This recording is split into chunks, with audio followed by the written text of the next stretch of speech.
are talking with Meg Bruce, Marketing and Outreach Librarian at the Lyon Township Library. Welcome, Meg. Thanks. Great to have you here tonight. So I'm happy to be here. As always, seems like the libraries always have so much stuff going on, but first people got to get plugged in. This is so true. And you were just mentioning that process has gotten a little bit easier. Is that yeah. So since the pandemic started, we've had to come up with some new methods of how we do stuff typically at the library. One of those things is that you can apply for your library card online now. Of course, if you want to come in, that's always an option. When you apply for your library card online, it's quite simple. And then you have immediate access to a lot of our digital resources. We like to call it our 24/7 library. So you can get streaming services, ebooks and audiobooks, and even access to some great research databases. There's a couple that I actually want to highlight that I know are of great interest to most of our population. One of those is Canopy. It's a streaming service for movies, TV shows, documentaries, and more, all critically acclaimed. It's kind of like Netflix for libraries, so it's pretty awesome. Netflix for smart people. Exactly. And another one that's very popular is Hoopla. It's kind of the jack of all trades in terms of our digital library resources, and you can access ebooks, audiobooks, TV shows, movies, even music and comic books. Okay. And what's great about Hoopla is you don't have to wait or put anything on hold. You can check it out immediately. And lastly, one that's kind of interest, I think, to a lot of parents in the area is going to be Bookflix. And Bookflix is focused towards children. And what it does is it pairs an animated children's story with a nonfiction book on the same subject.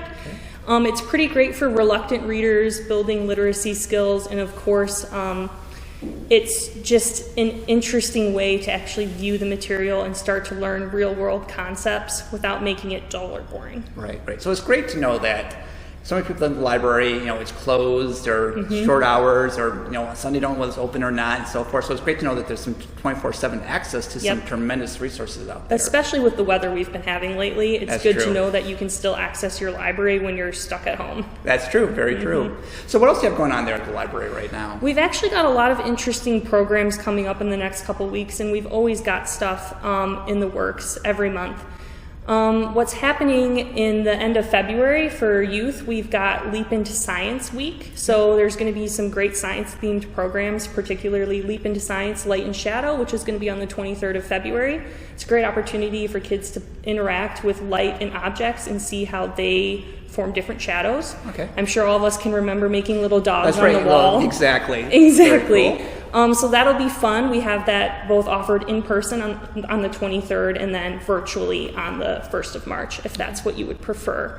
On the 26th of February, it's a Saturday at 11 a.m. or 1 p.m. We have Build a Buggy Challenge. It's a science workshop. Okay. It's kind of like Pinewood Derby. Okay. So you're going to be making a little cardboard car and racing it down some ramps. It's going to be quite fun. We're doing that with Sloan Museum and Longway Planetarium. We've done quite a few programs with them, and they're all awesome, super interactive. In terms of teens, we actually have a really exciting program coming up. Sometimes teens can be left out in the library world, and we've got the My Library Quest mystery program coming up. So it's a virtual teen mystery quest. Okay. It's from quite a few libraries in Michigan. They've come together to come up with a mystery for the teens to solve. So the idea is that a famous Michigan author, their computer has been stolen and their draft is due on the 15th of March. And we know who the culprit is, and they're giving us very obtuse clues to where it could be. And so you have to take those clues, search on all the different library websites to find the answer of where the computer is before the draft is due on the 15th of March. Okay, my mind's on the dog. The dog ate my homework, the dog ate my manuscript. It's always the animals, isn't it? Exactly. So that's a really, really fun, interactive program. So the teens can do it together with us virtually on March 3rd, or they can try to solve the mystery themselves before the 15th of March, and there are prizes involved. So very cool. Definitely recommend that. Adults, at the beginning of March, we have a fun program. It's called Hamilton, How the Musical Remixes American History. Okay. So if you're a Hamilton fan, but also if you're a history buff, it's a great program. It's going to be presented by a professor from Maryland, and he is very known for doing these presentations on different historical aspects of America. Very cool. And it's going to be interesting to see how such a phenomenon actually kind of takes history and tells that story, but puts a spin on it. Yeah.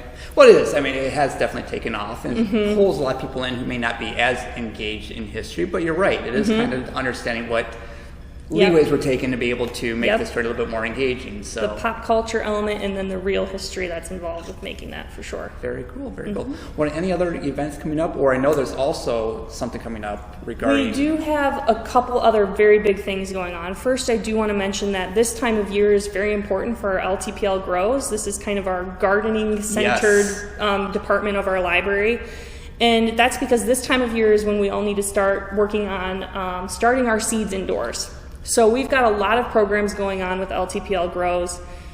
Just on this coming Monday, we'll have an indoor seed starting program that's going to be posted for you to watch at home. We've got virtual cooking with scraps on March 7th, so you're going to learn from the author Lindsay Jean Hart on how you can use those wasted pieces of your food to make something special. And we've released a few new things. We've got a new newsletter for LTPL Grows. If that's something that interests you, you can subscribe to that on our website. We also are introducing the Herb of the Month. So each month we will have a different herb that we're focusing on, and you can sign up to get a little kit sent to you. So it'll either have the herb, or in this case, this month, the herb is viola. So you will have some seeds to grow the plant, and if it's an edible herb, we will provide some recipes as well. Awesome. So that's all taking off here in February and is going to be continuing to be strong through the spring. Awesome, awesome. Anything else that you'd like to share with us tonight? Yes, we have a big event coming up and one that we need lots of public support for. So on this coming Monday, which is February 21st, starting at 6:30 p.m., we're going to have our new library proposal open house. Okay.